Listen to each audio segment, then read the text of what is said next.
Earlier this week, I was investing quality time really studying Facebook. And while a couple of you are awake, good job. While working my way through Facebook, one of my colleagues had posted a comic, and I don't know if it's funny to non-clergy, but to clergy, it's priceless. So it's the pastoral search committee, right? They're all gathered at their committee meeting, and the line under it says, basically, we're looking for an innovative pastor with a fresh vision who'll inspire our church to remain exactly the same. Yeah. How many of you were on the search committee? Go ahead, raise your hands. A couple of them kept their hands down. Like, we are not taking credit. Yeah, you're blamed. It was about a year ago. I went back and checked the calendar this week. It was just about a year ago that I drove out here for my first interview. I think it was my only interview with those that you may blame, also known as the search committee.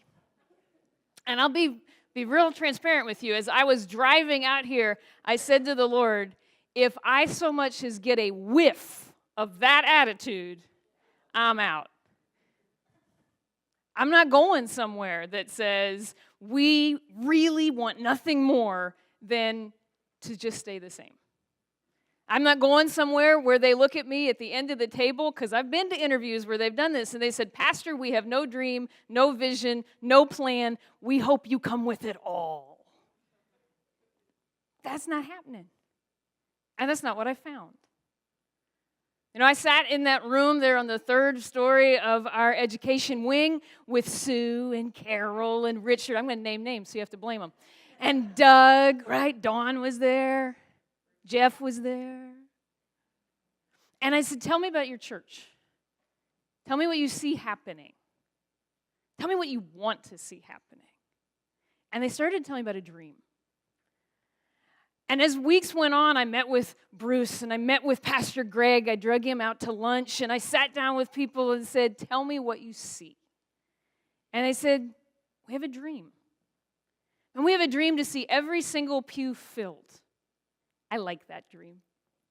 And what I really liked about it was not the dream that said we were really, really hoping that there's a split here at Trinity and half those people just move here, right? That's not church growth, just in case you're curious. Folks leaving one church where they get ticked off and coming to a new church. Not church growth, church swapping. Listen, we want to see all of these pews filled because new people are coming to believe that Jesus really loves them and has died for them. And I said, ooh, I like that dream. They said, we have a dream that this congregation of people would begin to realize they actually belong here. And we do not mean, like, I belong here, therefore I can vote today at the business meeting. Find that in the Bible. They said, our dream is that people would understand we belong to each other. So if you weep, I weep. And if I rejoice, you rejoice, because we belong to Jesus. They said, we have a dream. Bruce called me. Bruce was not on the search committee. And he called me out here to maybe drive 90 miles to meet that man. And he's not here, so I can tell you this. And sit down with him. And he said, you got to sit with me because I want to know that you're a pastor who's committed to a dream of bridging those who know Jesus and those who don't.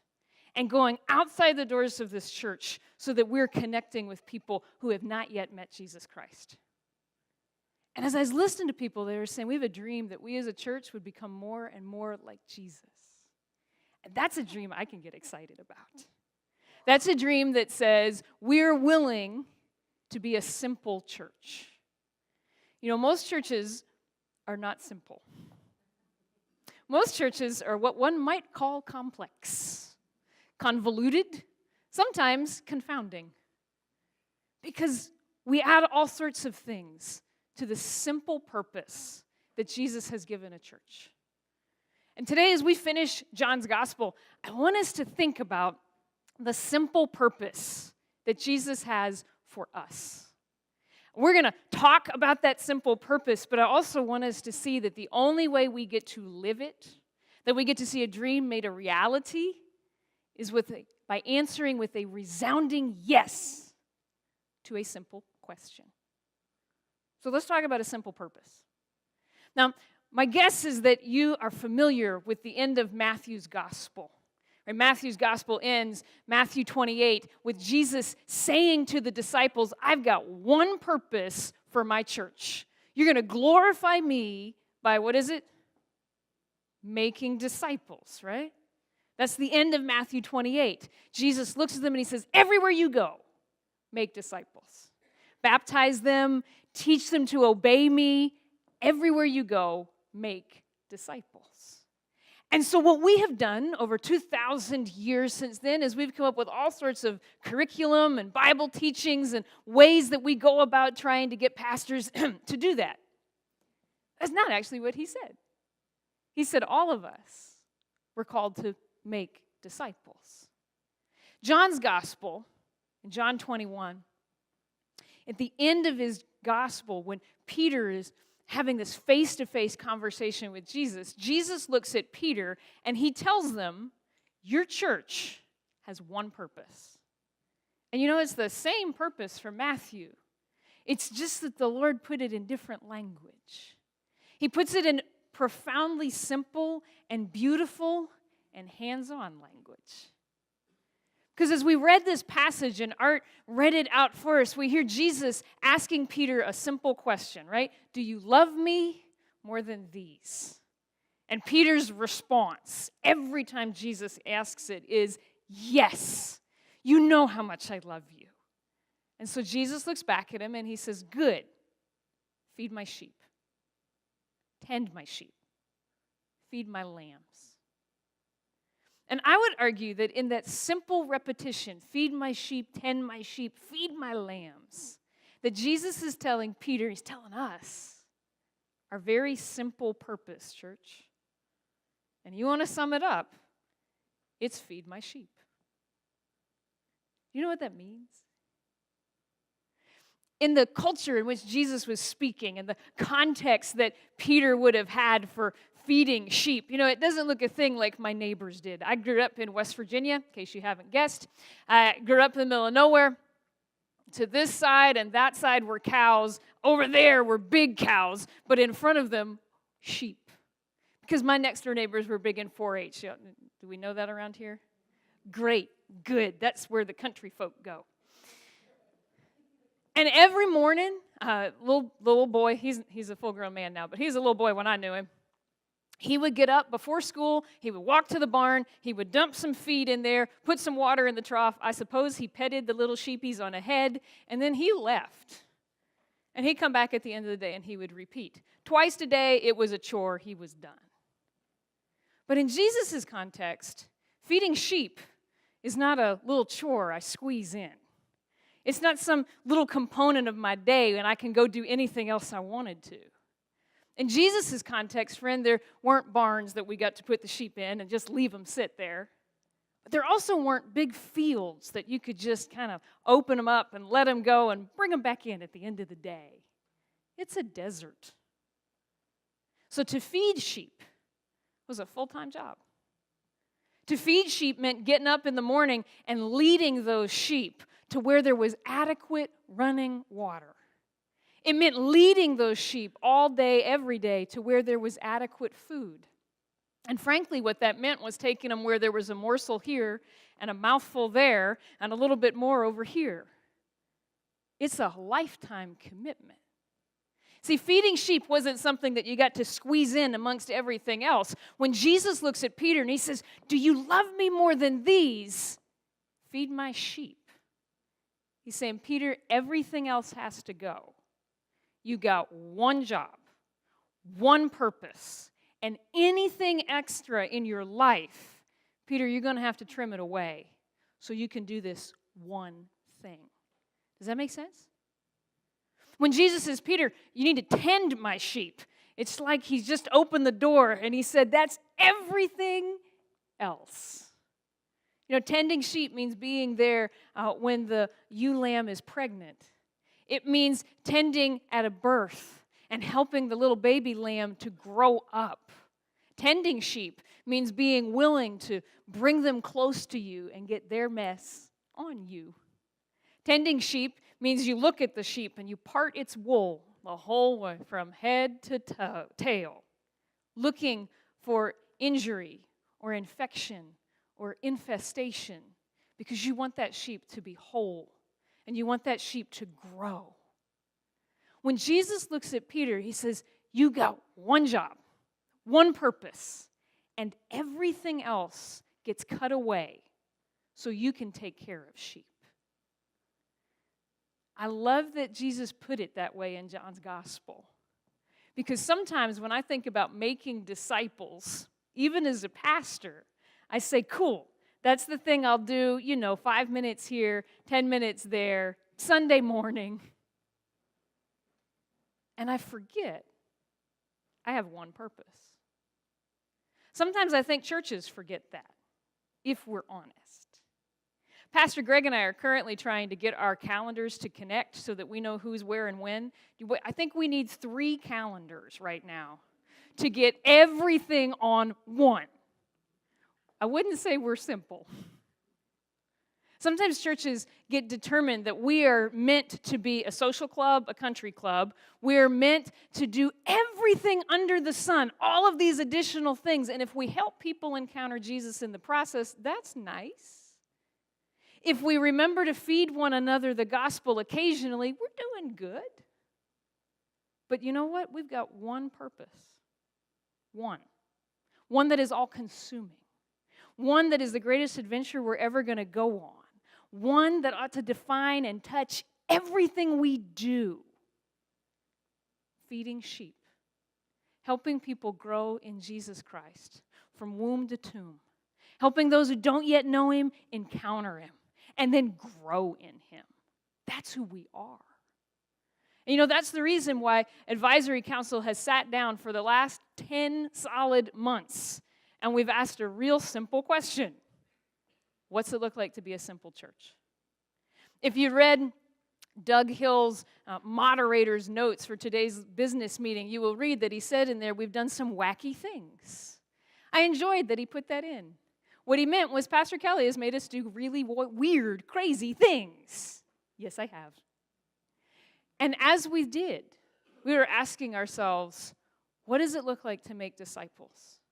What would it mean to be a church that said we are so committed that everything we do is about that one thing, about helping people take a next step in Jesus Christ?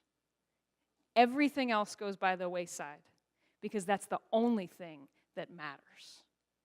And as we prayed into that, you have heard us talk about 4 B's. For us, this is what a simple church looks like.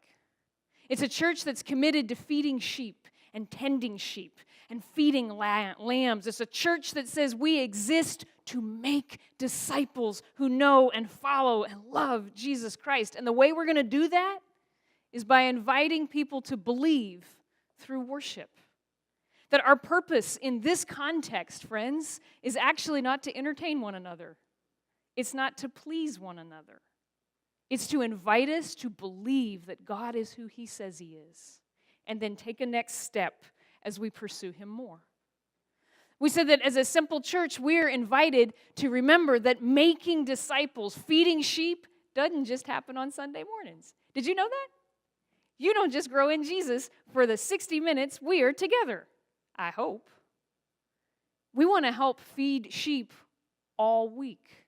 And so, frankly, we want to move people from pews to community groups.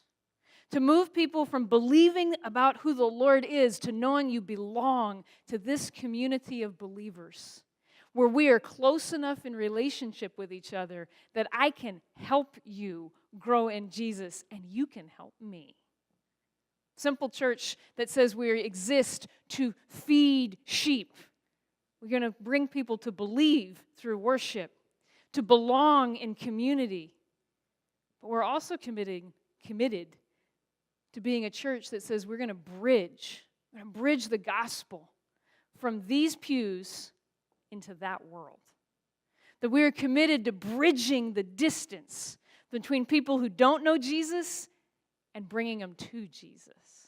Because we exist to go find the lambs and help them grow up in Jesus Christ. That's part of our job. And last thing, that we as a simple church are committed to helping one another become more like Jesus in mentoring. You know, I become more like Jesus when I give someone else permission to come treat me like the sheep and from head to tail part the wool and look for where there's injury, where there's infection, where there's infestation, and help me get rid of it so I can grow up in Jesus Christ. Now, you're going to hear more about these 4 B's for the next couple weeks, months, years. My goal is that at 3 o'clock in the morning, your spouse wakes up to you mumbling, believe, become, belong, bridge, become. I want it so in us that it bubbles out everywhere. Because I think this is what it looks like to feed sheep. So we're going to spend the next month just talking about why. Why believe, belong, bridge, and become? Why those 4 words and those 4 concepts? Why is that what is going to allow us as a church to cut away everything else and say we exist to help people encounter Jesus, us included? But before we can get there, before we can say yes to this, before we can begin to live the simple purpose that God has for us, we have to answer a simple question. See, the truth of the matter is that if we can't answer the question that Jesus asked Peter with a resounding yes, then when someone looks back at us and says our church exists simply to help people believe, belong, bridge, and become, we're going to get angry. We're going to look back and say, no, it doesn't. It exists for me. It exists to meet my needs. It exists to keep my friends right where they are. You see, most churches are anything but simple. We're complex. We get confused. We think that methods, like the way that you invite someone to know Jesus, matters more than the message. Or we decide that traditions we love, traditions we hold on to, traditions that matter to us matter more than the truth. Because we can't answer this question. When Jesus came to Peter, the very first time he comes to him and he asks those questions 3 times, the first time he says, Peter, do you love me more than these? And if Peter had said, nope, conversation ended, right? Jesus would never have said, well, then feed my sheep. Because he couldn't. It's because Peter answered yes that Jesus could give him this incredible purpose. But maybe we better take a little closer look at that very simple question.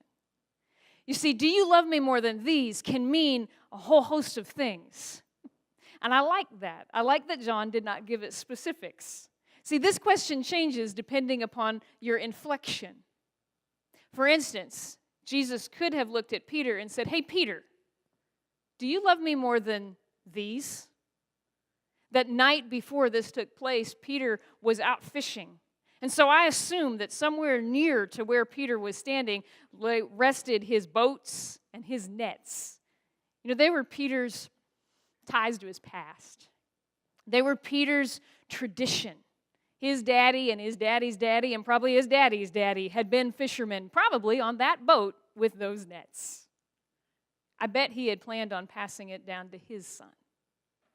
So what if on that morning, Jesus looked at Peter, he pointed at the boats, and he pointed at the nets, and he said, hey, Peter, do you love me more than you love these? I bet it caught in Peter's heart for a second. Now, do I actually love you more than my means for financial security? Do I love you more than what is familiar to me? Do I love you more than what my family expects of me?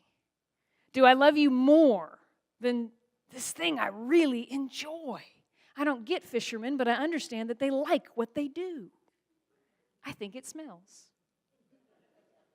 All I know is that Peter looked back at Jesus and he said, yes, you matter more. And people knowing you matters more than anything I've ever held on to my whole life. What would that mean for you? My guess is it's not your nets and your boat. But what would your question be? I mean, would Jesus look at you and then point at your house? Do you love me more than this? Do you love me enough to move from this? Or do you love me enough to let somebody else come into this house so they can be fed? Would he point to your vacation plans? Or would he point to your family? Would he point to your hobbies? And what would Jesus point at? What would be the thing that you would look at, and if he ever did point at it, you'd go, oh boy. If your answer is no, you can't feed sheep. What would that mean for us as a church? I think the reason that most churches are not simple, the reason that most churches have empty pews that are not filled with new believers encountering Jesus Christ, is that Jesus points at a style of music. And he says, do you love me more than the music you like? And we say, no. Or he'll point at a tradition that really means a lot to us, but nothing to a new believer. And he'll say, do you love me more than that tradition? And we say, it's not possible to love you without that tradition. Right? We'll point, and maybe Jesus will point at the whole room, and he'll say, do you love me more than sitting in a room where you know everyone's name? Do you love me more than sitting in a room where everybody dresses like you, talks like you, has the same skin color as you? And we look at him and we go, no.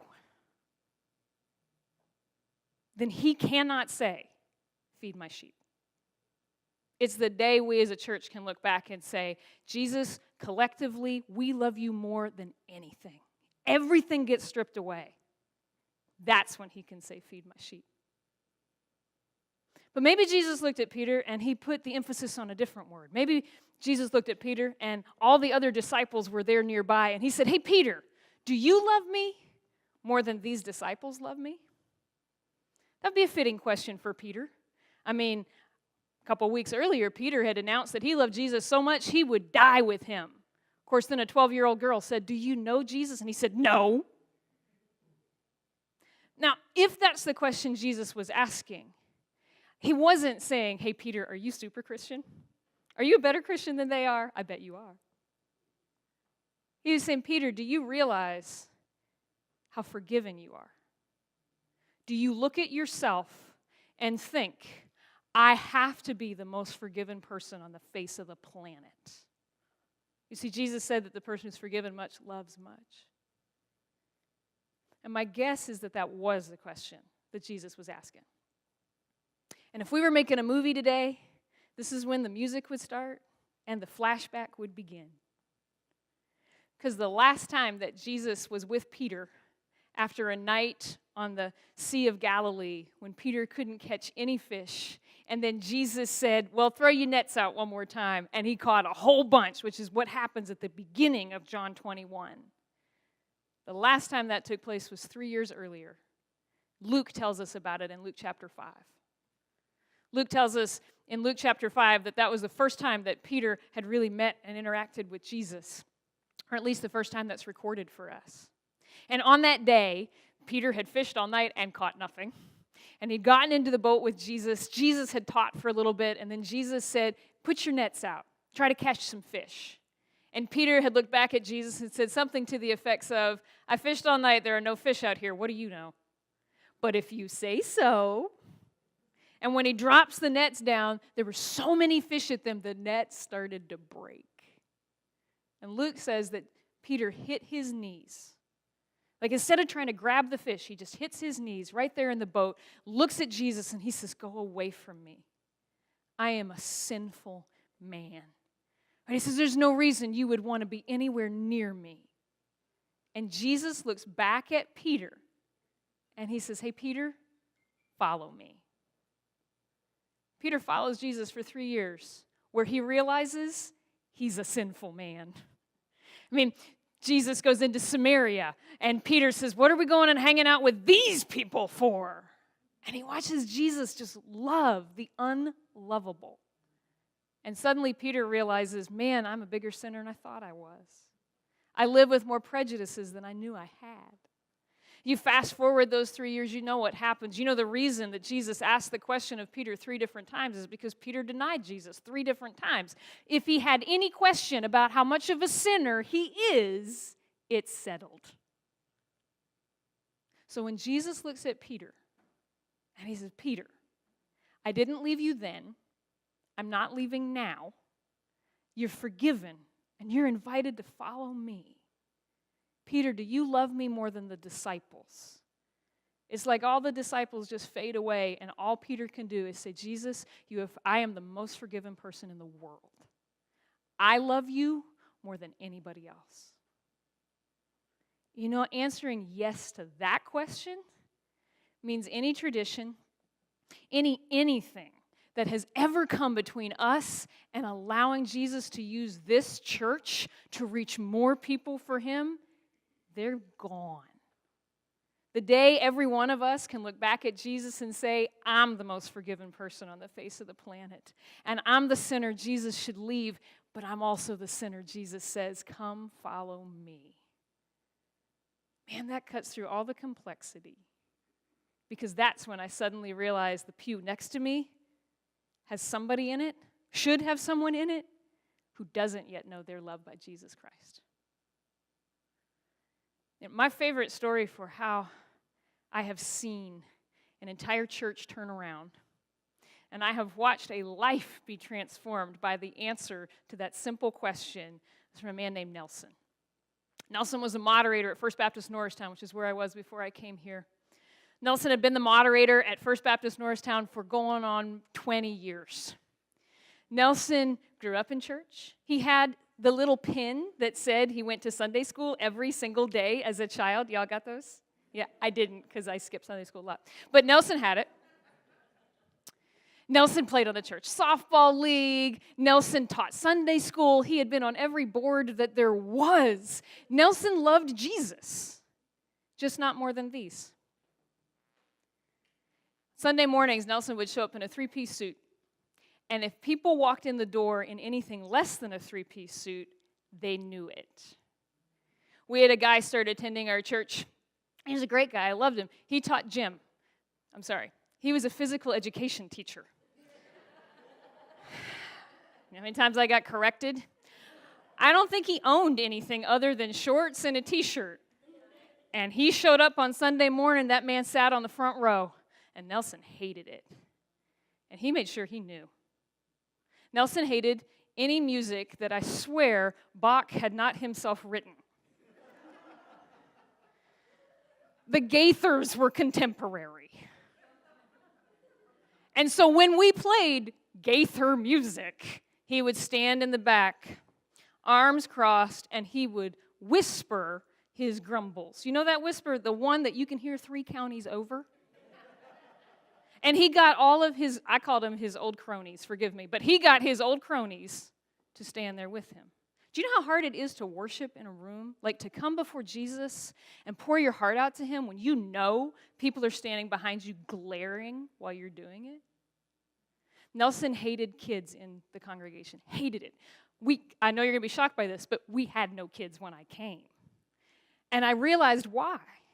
Because one day a mom, she was not churched, right? She had never attended church her entire life. One of her friends had bugged her forever. She finally shows up. She brings her 2 preschool-age kids, and she hands them toys to keep them occupied. Well, those toys buzzed and beeped and chirped, and they did interesting, no joke, one of them was a trumpet.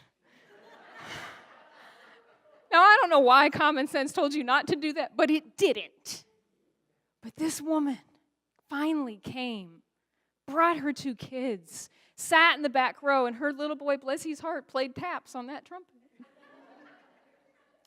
for about 10 minutes until Nelson turned around and told her to get her kids out. She never came back. That was Nelson. I've been there about 2 years when Nelson called me up, and he said, Pastor, I'd like to have coffee with you. Now, you have to understand, I'd asked Nelson if we could meet I don't know how many times, and he always said no. He knew how to be a moderator. He did not need to meet the pastor. Okay. So when Nelson called and said he wanted coffee, I thought, oh, Time to put my resume out. It's Fire the Preacher Day. So I drug myself to coffee thinking, I'm going to die. My life's about to end. And I sat down with that man over coffee, and he started to cry.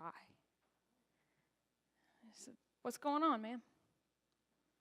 He says, I've been listening to your sermons for the last couple years. I've been listening to your Bible study teaching, and I'm sorry. I said, why are you sorry? He said, because I'm a sinner. And I never realized how much of a sinner I am. And that Jesus Christ loves me. And he wants other people to know the freedom that I get to know. And Nelson went down a list of all of the things that God had convicted him of doing. And it was a long list. And he said, Pastor, you need to know that whatever it takes to see people come to know Jesus, I'm in. And you could have knocked me over with a feather. Next thing I know, Nelson, in his three-piece suit, is meeting with my favorite PE teacher, gym teacher. They're meeting for coffee during the week because my favorite gym teacher was a new Christian. And he's showing up in his T-shirt and shorts, and Nelson's in his three-piece suit, and they're talking about Jesus. Nelson told us, anytime kids come, I want them here. Could we get them coloring books? Yes.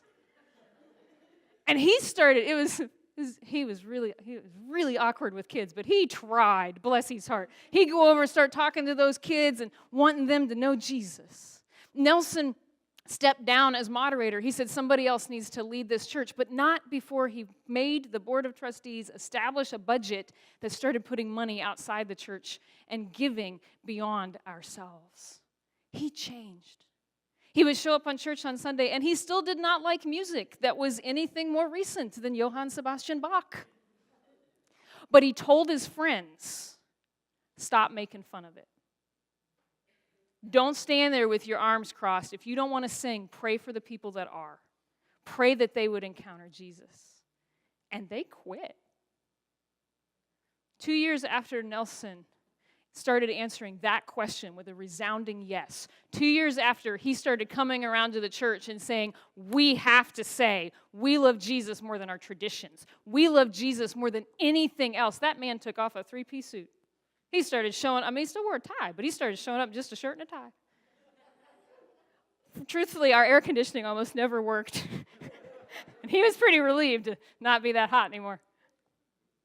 When he started to say, nothing matters more. There is nothing that I can't point at and say, Jesus, I love you more than this. There is no tradition. There is no method. Now, Nelson came to most of our meetings, and he was hilarious, and he'd stand back and say, that sounds like a dumb idea, but if you think, let's try. 2 years after Nelson did that church of 40 people, I baptized 20 people in 1 year. Because Nelson said yes. Man, if God can do that with Nelson, man, what can he do here if we'll say yes? Now, I'm going to be real up front with you. If we collectively as a church with a resounding yes say there is nothing we love more than Jesus, nothing, and we want nothing more than to feed sheep, we want nothing more than to make disciples, we are committed, things around here are going to change. People are going to show up on Sunday, and they're going to hand their little kid a trumpet. And we're going to go, oh, for crying out loud. And then we're going to put our arms around them and say, honey, can I have the trumpet? Here's a coloring book. Can I tell you how much Jesus loves you? Things around here will change. People will come in here who didn't grow up in church, and so they do not know that the correct answer to how was your week is blessed. They will actually just tell you and then invite you to do life with them. Pews are going to fill, and you're going to have to get here early to get your seat. Ha-ha. I might have to preach twice on a Sunday morning. That sounds wonderful. But it starts with this. Frankly, it doesn't matter who your pastor is. What matters is it a congregation that says, yes, Jesus, we love you more than anything. And if today that's you say, I'm in, Jesus. I love you more than anything. Show me, point at whatever you got to, and let me love you with everything. Then we're going to go to prayer here in a second, and I'm going to ask you to pray that God would make that be the answer of this church. And if today you sit here and go, my answer is no, because it's either yes or no. There's no anything in between.